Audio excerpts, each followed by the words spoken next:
Greetings, friends. I recently had a new idea for the channel. This will be the first entry where I reimagine certain children's stories. Since this is the first one, I'll leave the source of the story a mystery for now. See if you can guess which story it is before the end.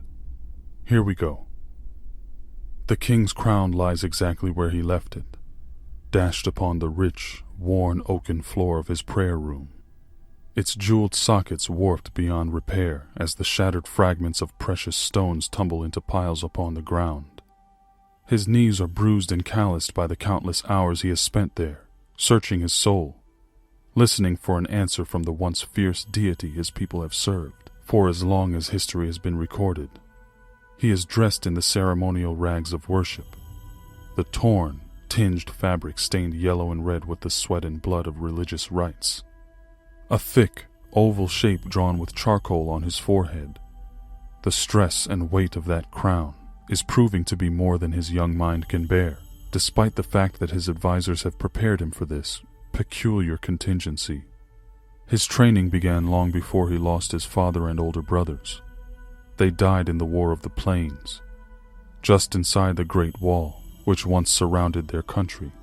On that dark day, every single man in the king's army was vanquished in a flurry of wispy black smoke, coursing over the battlefield at blinding speed, bringing with it the terrifying sounds of ravenous demons, hidden within the mist. The only soul to escape and report the goings-on was the royal scribe, who was sent away when the king first sensed that things were about to go awry.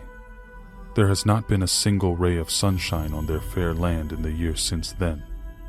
The young king turns his eyes upward to gaze upon the large, enshrined egg, representing the god of the wall, the one whom for eons untold had stood watch, ever vigilant, against the looming forces of malice that lay in perpetual wait. A small window lined with golden ornaments sits just beyond the egg. It used to be that the morning light would pour in, illuminated by the particles of dust meandering through the stone-cold air, and creating a glorious halo around the idol. Now that the sun refuses to shine, all he can see is a disturbing vista, black clouds writhing tumultuously in the distance. They say that the demons drink in the people's fear like wine, and that's why they haven't yet descended upon the city, haven't yet clawed their way over the ruins of the wall in the absence of its protector, to finish what they started years ago. They savor the fear and despair that emanates from the country folk.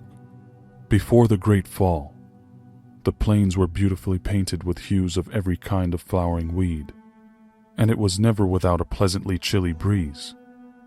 Every last flower has since been dyed a deep red with the blood of the slain, and the air has turned sour and dank, the pungent smell of rot prevailing over all things. The fields never did regain their splendor. For years now, the boy king's every waking moment has been occupied by the threat of impending calamity. His father and brothers were intrepid men, giving up their lives for the sake of their countrymen and subjects. However, they suffered from an unfortunate lack of foresight which led to their demise. Tears form in his eyes, clouding the image of the egg as his mind strains to hear even the faintest response to his prayers. His inner being stirs as divine words begin to coalesce in his mind. He knows he can hear it. The power to communicate with the god in this way was passed down to him. It runs in his blood. He hears the whispers growing in the distance. His expression twists into a restrained joy at the long-awaited sound. The voice seems to be pleading with him. The words boom directly into his soul, shaking him to his very foundation. Make me whole. The king knows the prophecy which states that if the god were ever to fall from his perch, the nation would fall with him. He has been taught of it since the earliest years of his life, but still, he feels a drop of clarity cutting through the turmoil of his mind, reverberating through every facet of his being. The prophecy is wrong. It has to be. He rises up from his place in the shrine and calls for his royal attendants. His loyal subjects drape his slender, boyish figure in the oversized mantles once worn by his father, as he hastily marches into the court. He knows what he must do. The boy king summons the full forces of his great nation. Every cavalryman is called upon, along with the wizard and his apprentice.